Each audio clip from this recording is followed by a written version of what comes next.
Yes, indeed. Yes, indeed. Help me say thank you again to the Christ Universal Temple Ensemble.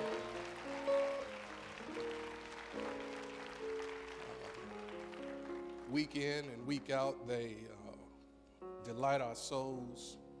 They bless our spirit. They share ministry through music, and that's a wonderful gift. Let's give it up for the temple musicians.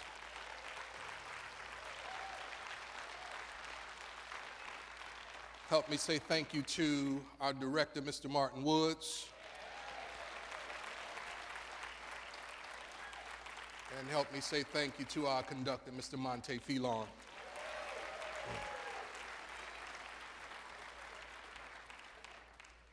So we are in a very interesting series. It's a series that invites us to a challenge that I believe no one has to be left out of. You know, there are some challenges that you don't necessarily get to compete in, right? They just had the Chicago Marathon. I know there are a couple people who have run in that, but that's not a challenge I really feel like I can compete in, right? I know if I train, I can probably get there, but that's a long run. But this is a challenge that we can compete in. Let me see you hold up your book if you have your A Complaint-Free World book. All right, so for those of you who don't have it, it is available for you in the bookstore. You really do want to add this to your library because what we don't necessarily get a chance to touch on Sundays, you can certainly refer to the book and have the Pastor Will Bowen give it to you from his perspective, from his angle. How many of you over the course of the week, by show of hands, found yourself consciously aware of the complaints that you were issuing? How many of you, if you actually had your complaint-free wristband, would have had to take it off of one wrist and switch it over to the other wrist?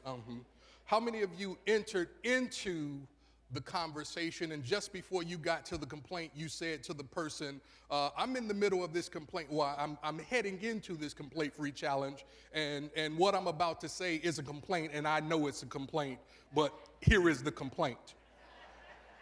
How many of you categorized your complaints?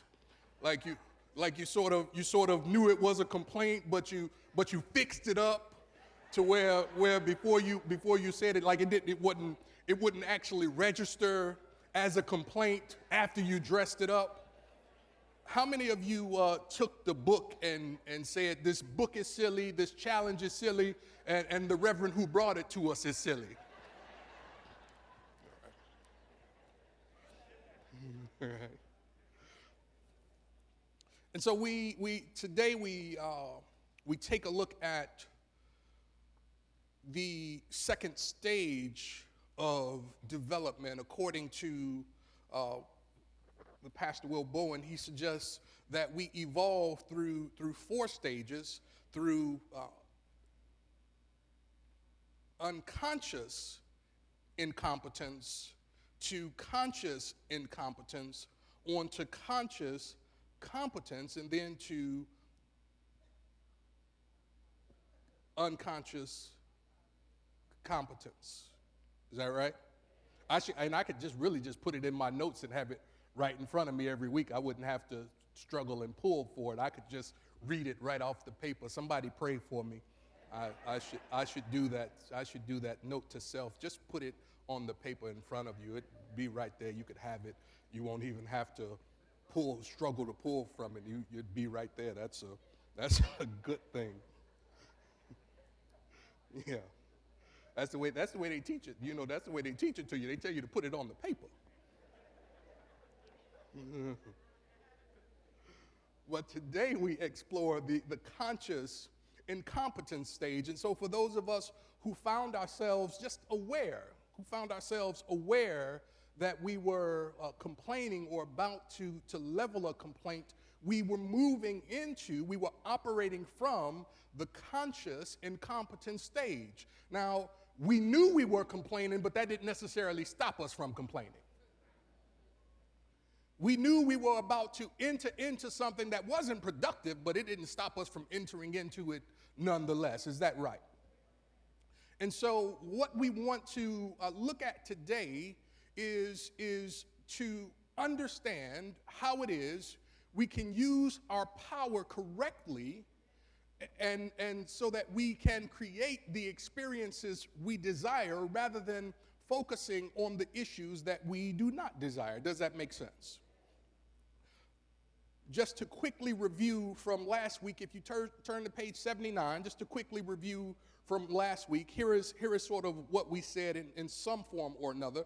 At the top of page 79, he says, as we've discussed, complaining has caused you and me to focus on what is wrong, drawing our attention away from what we want. He said, complaining may also have limited our health. He says complaining is also very damaging to our relationships. And so if he's correct, this presupposes that he is correct, and that if complaining is taking our focus off of the things that we want so that we can give energy into that which no longer serves us and we no longer really want, it's probably in the past, meaning we already got through it, but why waste a good opportunity to complain? Yeah, I got through it, but here's what was wrong with that. But if complaining is in fact limiting or impacting our health, and if complaining is impacting and damaging our relationships, then perhaps we might be better served by developing the skill and the ability to not complain. Right? How many of you know that complaining about your significant other does not make her or him better? And the more you complain, that's what I'm talking about. I love a good witness. The more we complain, the worse it gets. And so as we enter into the conscious incompetence stage, we are positioning ourselves to take a better and more control over our thoughts and our feelings. Now watch this, because many of us have been sitting here for some time, and we understand that we are New Thought Metaphysical Christians, and we understand that as New Thought Metaphysical Christians, we have an approach to God, to world, to life, and even to challenges that are different than perhaps some other people and some other places. We understand that there are 4 approaches by which we encounter and engage with life, with the world, with the challenges that we work through. We understand that there is a theological approach. We understand that our theological approach is the basis through which we understand our relationship to God and God's relationship to us. Is that right? We understand that our theological approach informs how we understand God. As New Thought Metaphysical Christians, don't get scared, we see God differently than some other people see God.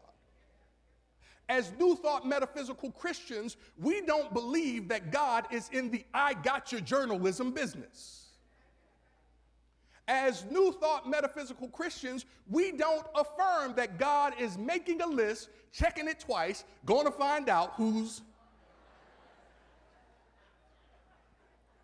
See, when God and Santa Claus become too much alike, that might be a Christmas lesson. So teach that one at Christmas time. So our theological approach is one wherein we recognize that we are made in the image and after the likeness of God and endowed with the power of God to create just as God created. Is that right? From another approach, we take a psychological approach. And that psychological approach says that there are certain behaviors, there are certain attitudes, there are certain activity of mind that dictate how we create our lives. So from a psychological standpoint, as a New Thought Metaphysical Christian, we recognize that if you get your mind right, It's only a matter of time before your situation gets right. We understand that from a psychological standpoint, the way to change your behavior is to not keep doing the same thing over and over and over and over and over and over again and expecting a different result. Somebody said that's just insanity. As metaphysical Christians, we recognize that there is power in how you think. There is power in what you say. This is why Frank Outlaw says, watch your thoughts because they become your words. Watch your words because they become your actions. Watch your habits because they become your character. Watch your character because it becomes your destiny. So if your thought equals your destiny, it's only a matter of time before what you think is what you find yourself sitting in. And so as metaphysical Christians, we recognize that.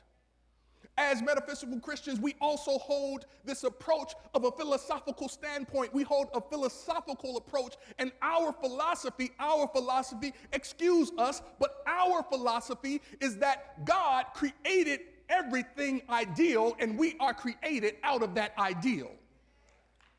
That means that you are perfect, whole, and complete even as you complain. That means you are perfect, whole, and complete even as you make mistakes. That means that you are perfect, whole, and complete even though your family is dysfunctional. That means that you are perfect, whole, and complete even if you just getting over your buzz from last night. I am not mad if you come to church blowed. Can I say that? Can I say that in church? Is it all right to say that in church? I'm not mad. Because if you sit in this space long enough,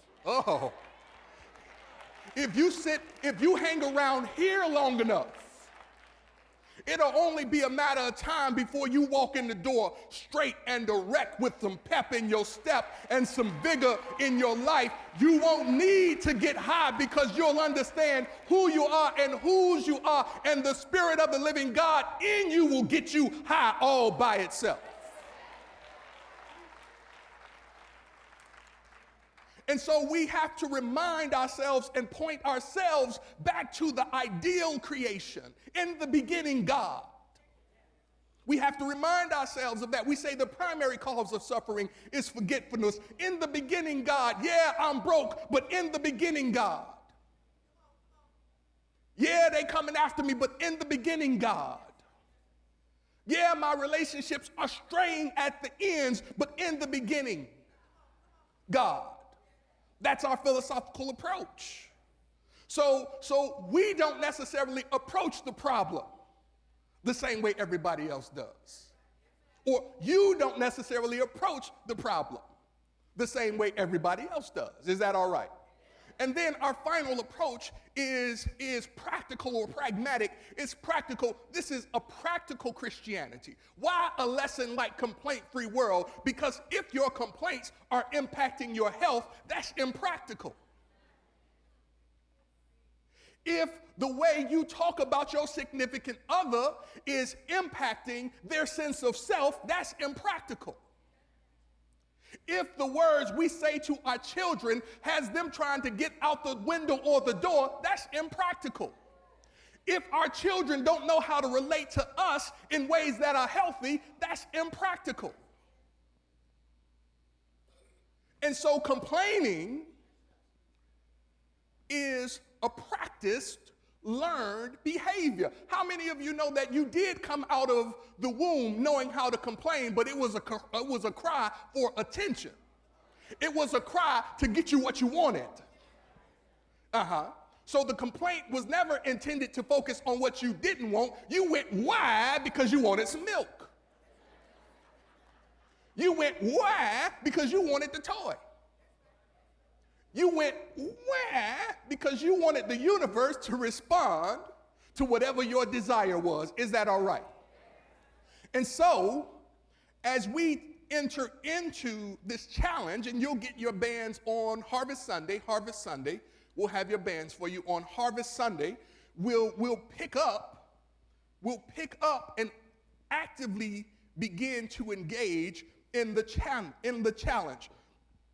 As we move into this week's lesson, read with me the first statement from the bulletin. The conscious incompetence stage is about becoming aware of what we say and recognizing the creative energy, power behind what we are saying. The conscious incompetence stage is about becoming, and I have bracketed in my slip, consciously aware of what we say and recognizing the creative energy or the creative power behind what we are saying. I'm just going to read it one more time because this is so good and it's kind of too bad. So the conscious incompetence stage is about our becoming consciously aware of what we say and recognizing the creative energy and power behind what we are saying. See, here is the thing. Just because we don't understand what we're saying doesn't mean that what we're saying isn't creating conditions, situations, and circumstances in our lives. See, just because you misuse the power of fire don't mean you won't burn your house down.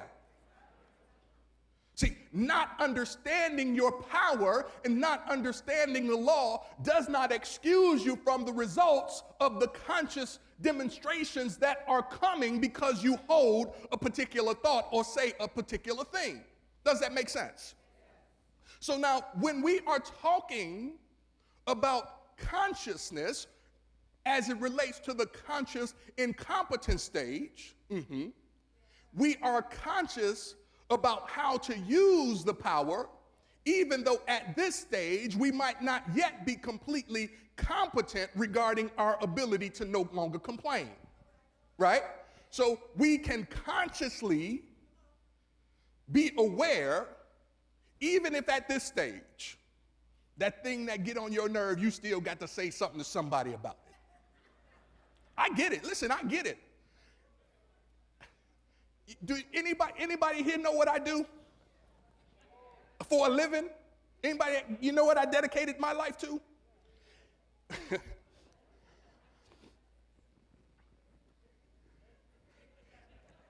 It's almost like an internal and external breeding ground for complaining.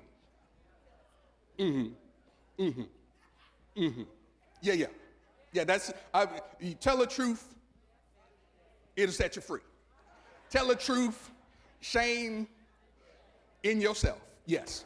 So now, when we're talking about the conscious incompetence, it's important to remember that the conscious mind is the mind that makes us to know our mental operations and the states of consciousness that exist within our souls. When we're talking about being consciously incompetent, it's important to know how your mind is working. Here is the great thing about this challenge. I appreciate you, Will Bowen. You are helping me to understand how my mind is operating.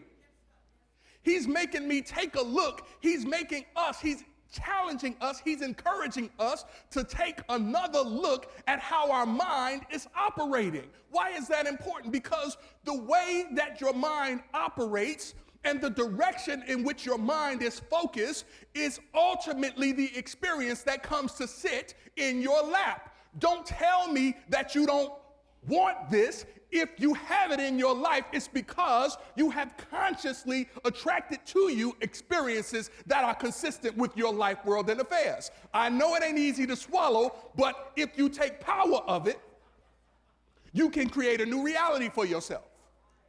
See, the way your mind operates, the way your mind works, let me say it to you this way. I am the thinker who thinks the thought that makes the thing. See, the way my mind operates, the way my mind thinks, helps me to become the one that creates the thing. So your consciousness, you live out of your consciousness. You don't live out of the paycheck or off of the paycheck you get from your job. You don't live off of the profit that you get from your business.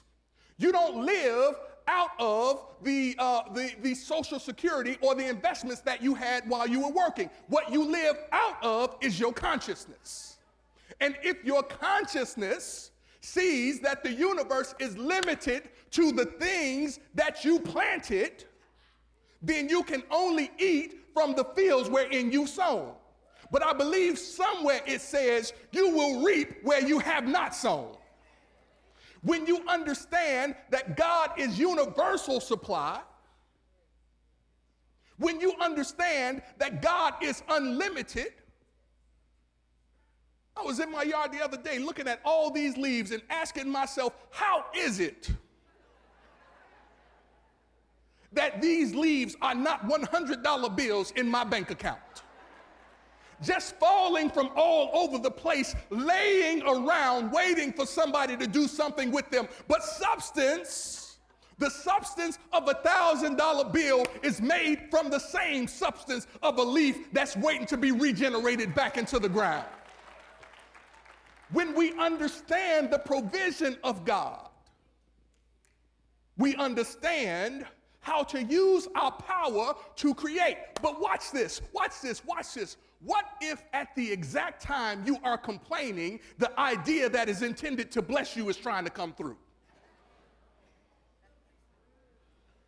What if while I'm focused on what happened in the past, my breakthrough thought, my breakthrough idea is at the forefront of my mind, and because all of my energy, effort, and focus is on that which no longer serves me, I can miss the very idea, the very thought, the very mode of thinking that will give me a new operating system to produce a new demonstration. You ain't got no time to complain. Moreover, you ain't got nothing to complain about.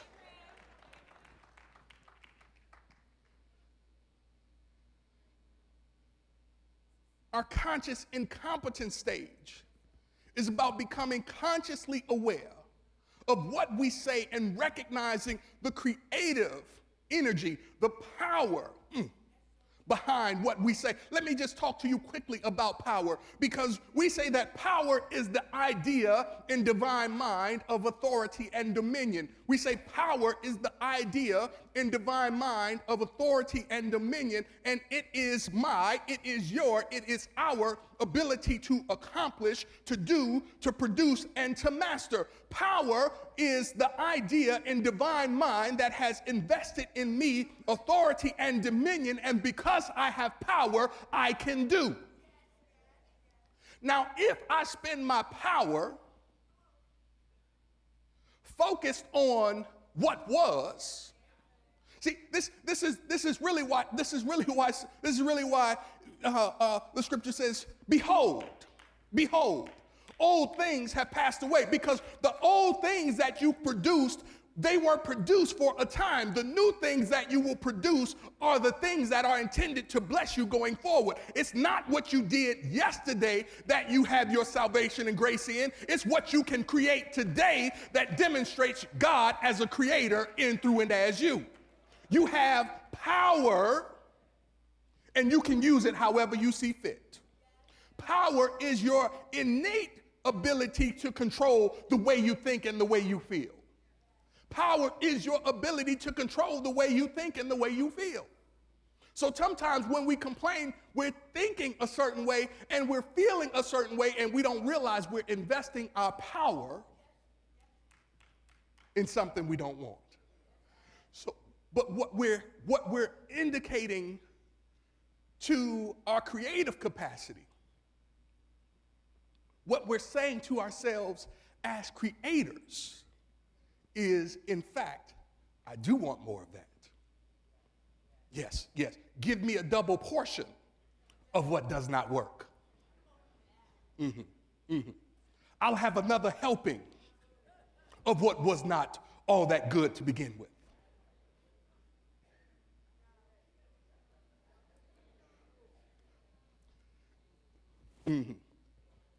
Let's keep going. Ooh, this is good. Yeah, let's keep going, because I want us to get to the guidelines for gossiping. Yeah, this is the good stuff, right? This is the good stuff right here. This is the good stuff. Don't raise your hands. But on the inside, jump for joy if you like gossip. Just on the inside, just let it go. Just celebrate if you like gossip on the inside. Right? It's, as the song sings, it's like fire. Shut up in my bones. As a matter of fact, the story is told about these 4 pastors who meet regularly as a support group, and as they were meeting, they started to talk, and they talked about how as they are working with their congregants, as they're working with their members, how the people come and they pour out their hearts and they confess their challenges and they talk about their needs. And the pastors decided that as they were together, it was a good idea to be able to purge that which no longer serves you. And they said to themselves, we should do the same because confession is good for the soul. After a little bit of while, all of them agreed that they should confess their challenges to one another. And so the first pastor went and he said, well, guys, I like to go to the movie, and every now and again I steal away from the church and I go catch me a good R-rated movie. The second guy said, well, pastors, I like to have me a good cigar, Cuban, if you can get it. Nothing goes down quite like a good Cuban.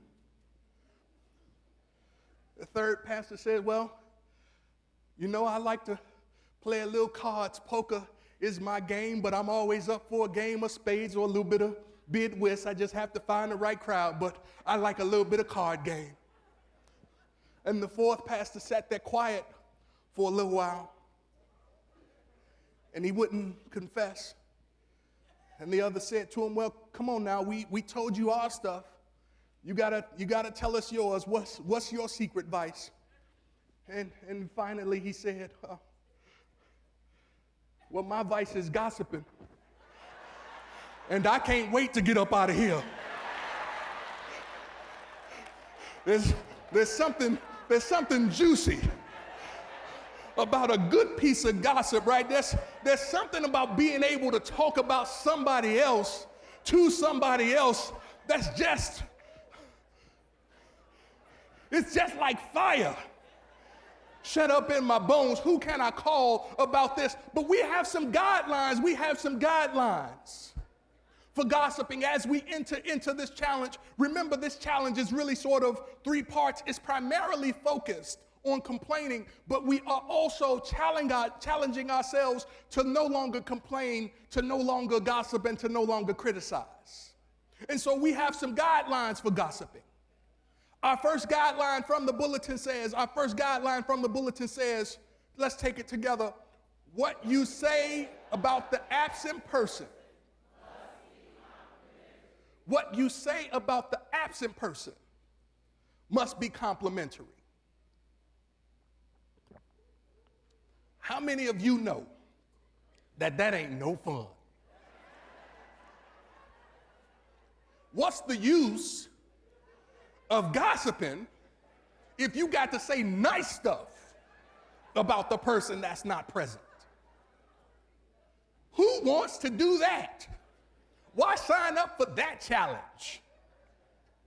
There's nothing juicy about saying stuff that's complimentary about the person, but when you recognize that each person in your experience is a mirror to you,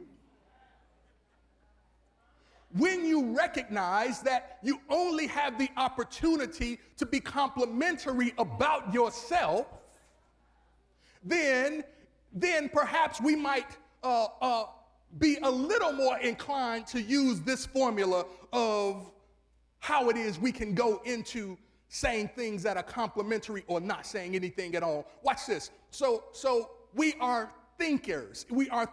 Is that right?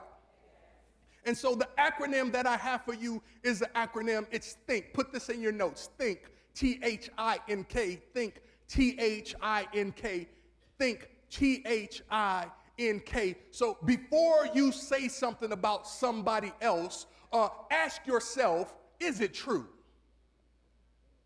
Before you say something about somebody else, ask yourself, is it true? Now, I don't mean true like universally true.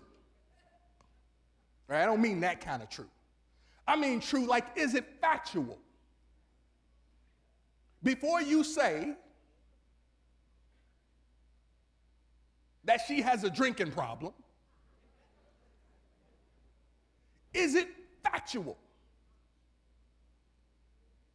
Y'all got real quiet. I hope it's because you're writing.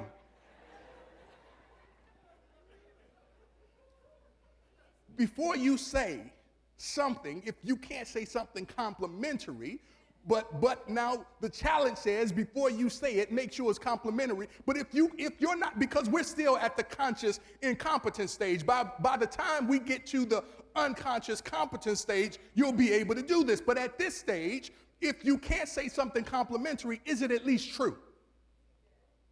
Next, H, is it helpful?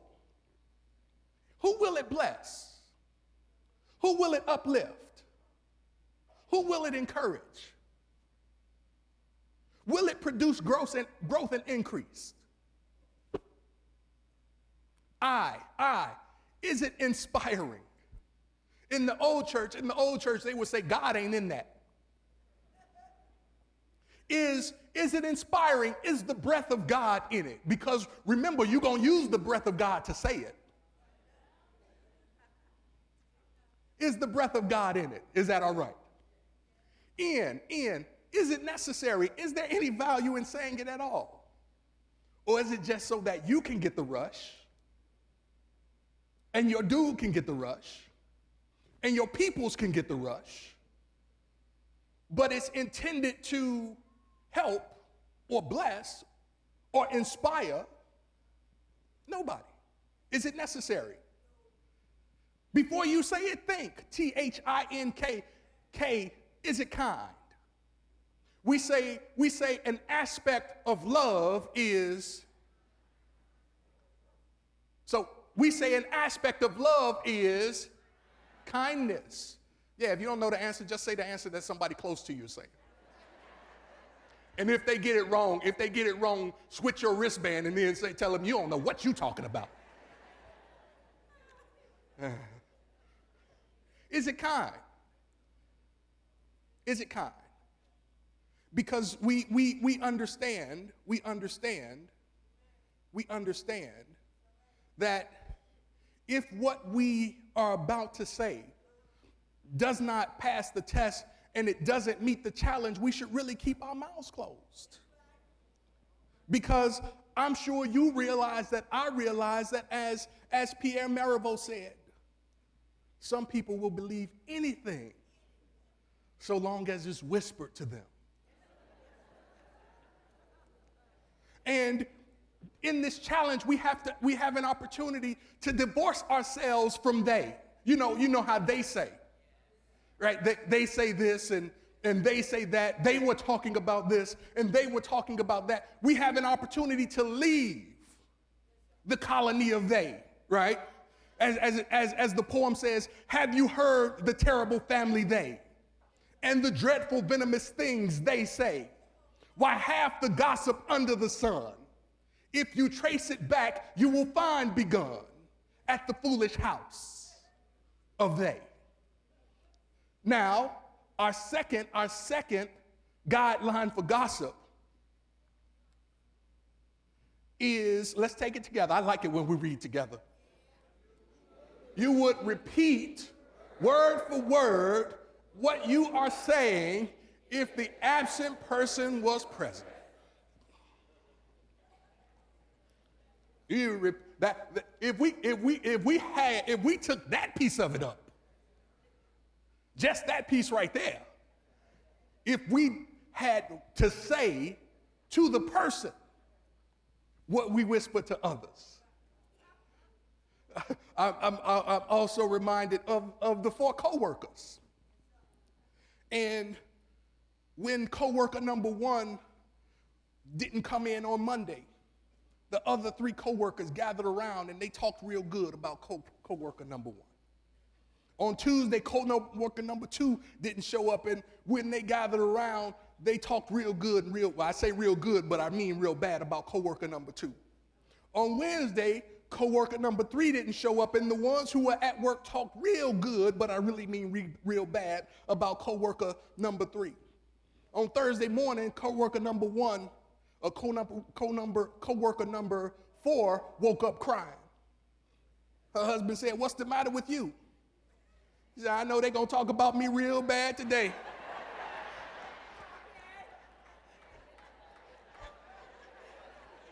If they talk about, I'm going to whisper this to you. If they talk about somebody else to you,